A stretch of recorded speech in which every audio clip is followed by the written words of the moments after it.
ಕನಿಷ್ಠ ಅಂದರೂ 3,000 ಕೋಟಿ ಲೂಟಿ ಹೊಡೆದ್ಬಿಟ್ಟವ್ರೆ. ವಿತ್ ಸಾಕ್ಷ್ಯಾಧಾರಗಳ ಪ್ರಕಾರ ಕೊಡ್ತೀವಿ. 20 ದಿನ ಆಗೋಯ್ತು. ಬಟ್ ಹಾಳು ಮಾಡ್ತಾವ್ರೆ. ಕರ್ನಾಟಕ ಹೋಯ್ತು, ನಾವಿರಲ್ಲ. ಹಾಳಾಗೋಗ್ಬಿಟ್ಟು ಎಲ್ಲರೂ ಕಟ್ ಮಾಡಿಸ್ಕೊಂಡು ಅಲ್ಲಾಹು ಅಕ್ಬರ್ ಹೇಳಬೇಕು. ಹಿಂದೂಗಳಾಗಿ ಬದುಕಬೇಕು ಅಂದರೆ BJPನೇ ಬರಬೇಕು, ಇಲ್ಲ ನಾವು ಕನ್ವರ್ಟ್ ಆಗಬೇಕು ಅಂದರೆ ಮುಸ್ಲಿಮ್ಸ್ಗೆ ಹೋಗ್ಬೇಕು. ಅಷ್ಟೇ ಇರೋದು ದಾರಿ. ಈ ಕ್ಷೇತ್ರದಲ್ಲಿ MP ಯಾರಾಗ್ತದೆ? ತೇಜಸ್ವಿ ಸೂರ್ಯ. ಹೌದು, ನಾವು ಜನಾದೇ ನೋಡ್ತಾ ಇಲ್ಲ, ಹಿಂದುತ್ವದ ಬಗ್ಗೆ ಮಾತ್ರ ತೂಕ ಮಾಡ್ತಾಯಿದೆ. ಯಾಕೆಂದರೆ ಕುಲ್ಗೆಡ್ತಾ ಇದೆ ಈ ಕಾಂಗ್ರೆಸ್ನವರೆಲ್ಲ ಇದು ಮಾಡ್ತಾರೆ.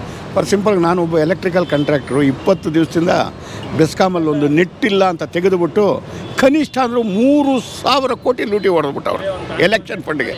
ವಿತ್ ಸಾಕ್ಷ್ಯಾಧಾರಗಳ ಪ್ರಕಾರ ಕೊಡ್ತೀವಿ. 20 ದಿನ ಆಗೋಯ್ತು. ನೆಟ್ಟನ್ನು ತೆಗೆದುಬಿಟ್ರು. ಯಾರ್ಯಾರು ದುಡ್ಡುಗಳು ಪೆಂಡಿಂಗ್ ಇತ್ತು, ಯಾರ್ಯಾರು ಡೆಪಾಸಿಟ್ ಇತ್ತು ಎಲ್ಲ ದೋಚಿಬಿಟ್ರು. ಎಲ್ಲ ಕಾಲ ಐತೆ. ಎಲೆಕ್ಷನ್ಗೆಲ್ಲ ದೋಚಿ ಹೊಟ್ಟೋಯ್ತು. ಇಡೀ ಭಾರತ ದೇಶಕ್ಕೆ ಹೊಟ್ಟೋಯ್ತು. ಕಮ್ಮಿ ಅಂದರೂ 2,500ರಿಂದ 3,000 ಕೋಟಿ ಖಾಲಿ ಆಗೋಗುತ್ತೆ. ಏನು ಅಕೌಂಟ್ ಇತ್ತು ನಾವು ಮಾಹಿತಿ ಹಕ್ಕಲ್ಲಿ ತೆಗೆದಿಕ್ಕಿಟ್ರು, ಇನ್ನೊಂದು ವಾರದಲ್ಲಿ ಎಲ್ಲ ನಿಲ್ಲಾಗೋಗ್ಬಿಡ್ತಾವೆ. ಕೇಳಿದ್ರೆ ಇದಾಗೋಗ್ಬಿಟ್ಟಿದೇನೋ, ಡಿಲೀಟ್ ಆಗೋಗ್ಬಿಟ್ಟಿದೆ, ನಾವೇನು ಮಾಡೋಕ್ಕಾಗಲ್ಲ ಅಂತ ಆಗಲೇ ಸ್ಟಾರ್ಟ್ ಮಾಡೋರು. ಇನ್ನೂ ಲೆಕ್ಕ ಸಿಗ್ತಾ ಇಲ್ಲ. ಆಮೇಲೆ ಮಾಹಿತಿ ಹಕ್ಕಲ್ಲಿ ಕೇಳ್ತೀವಿ, ಇಲ್ಲ ಡಿಲೀಟ್ಗಳಾಗವೆ, ಅವೆಲ್ಲ ಅಪ್ಲೋಡ್ ಮಾಡ್ತೀವಿ, ಲೋಡ್ ಮಾಡ್ತೀವಿ, ಇದು ಮಾಡ್ತೀವಿ ಅಂತ ಇದ್ದಾರೆ. ಅದೇನು ಮಾಡ್ತಾರೆ? ಜನಗಳ ದುಡ್ಡಂತೂ ಪೋಲು ಆಗ್ತಾಯಿದೆ. ಆ ಪಕ್ಷ ಈ ಪಕ್ಷ ಅಲ್ಲ, ಎಲ್ಲರದು ಅದೇ ಕೆಲಸನೇ. ಬಟ್ ಇರೋದ್ರಲ್ಲಿ ಇವ್ರದ್ದು ಓವರ್ ಆಗ್ತಾಯಿದೆ. ನಮ್ಮ ದಾರಿ ನಮಗೆ ಗೊತ್ತಿರೋ ವಿಷಯಗಳು ಹೇಳ್ತಾರೆ, ಬೇರೆವೆಲ್ಲ ನಾವು. ಬಟ್ ಹಿಂದುತ್ವ ಇರಬೇಕು ಅಂದರೆ ಈಗಿನ ಇದಕ್ಕೆ ಮೋದಿನೇ ಬರಬೇಕು. ಈ ಕ್ಷೇತ್ರದಲ್ಲಿ ಗದೆ ಹೇಳಿದ್ರೆ ಹಿಂದುತ್ವ ಬೇಕು ಅಂದರೆ BJP ಬರಬೇಕು, ಗಲಾಟೆಗಳಾಗಬೇಕು ಅಂದರೆ ಕಾಂಗ್ರೆಸ್. ಉನ್ನತ ವ್ಯಕ್ತಿಗಳು ಸೀಟ್ ಕೊಡೋಲ್ಲ, ಅದೇ ಬಂದಿರೋದು. ಅವರಾಗಲಿ ಇವರಾಗಲಿ ಒಳ್ಳೆ ವ್ಯಕ್ತಿಗೆ ಯಾರಿಗೂ ಸೀಟ್ ಕೊಡ್ತಾ ಇಲ್ಲ. ಸುಮ್ಮನೆ ಅವ್ರ ಮಕ್ಕಳು ಇವ್ರ ಮಕ್ಕಳು ಇದು ಕೊಟ್ಟು ಹಾಳು ಮಾಡ್ತಾಯಿದೆ. ಏನು ಕಾಂಗ್ರೆಸ್ಸಲ್ಲೇನು ಉತ್ತಮ ನಾಯಕರು ಇರಲಿಲ್ವ? ಕೊಟ್ಟಿದ್ರೆ ಆಗಿತ್ತು.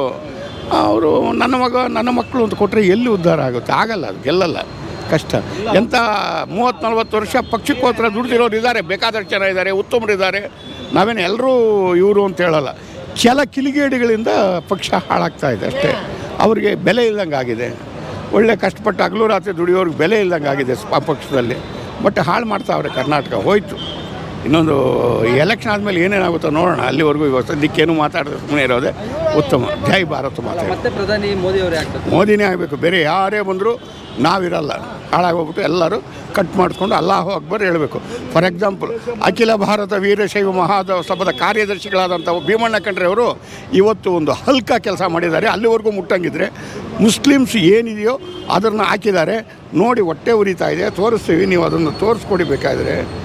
ಏನು ಚುನಾವಣೆಗೋಸ್ಕರ ಇಷ್ಟು ಕೆಳಮಟ್ಟಕ್ಕೆ ಅಂತ ನಾಚಿಕೆಗೇಡು. ಕೊಡಿಸ್ತೀವಿ ರೀ. ಹೆಂಗಾಗಿದೆ ಅಂದರೆ ಅಲ್ಲ,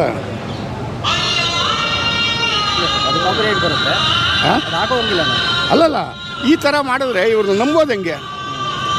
ಜಾತಿಯಲ್ಲಿ ಉತ್ತಮ ಜಾತಿ ಒಂದು ಸೆಕ್ರೆಟ್ರಿ ಆಗಿದ್ದಿರೋಂಥ ವ್ಯಕ್ತಿ ಈ ಥರ ಹಾಕಿದ್ರೆ ನಾವು ಇನ್ನೇನು ಮಾಡೋಕ್ಕೆ ಹೋಗೋದು?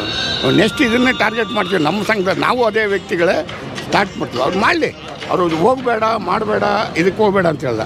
ಈ ನಾಟಕಗಳು, ದೊಂಬಿ ನಾಟಕಗಳು ಬೇಡ ಅನ್ನೋದು ನಮ್ಮ ಉದ್ದೇಶ. ವೀರಶೈವ ಅಂತ ಧೈರ್ಯವಾಗಿ ಫೈಟ್ ಮಾಡಲಿ, ಅದರಲ್ಲೇನು ತಪ್ಪಿದೆ?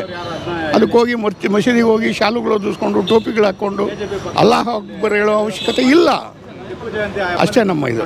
ಈ ಸರಿನೂ BJPನೇ ಬರೋದು ಅದೇನೇ, ಮೋದಿನೇ ಪ್ರಧಾನಮಂತ್ರಿ ಆಗೋದು.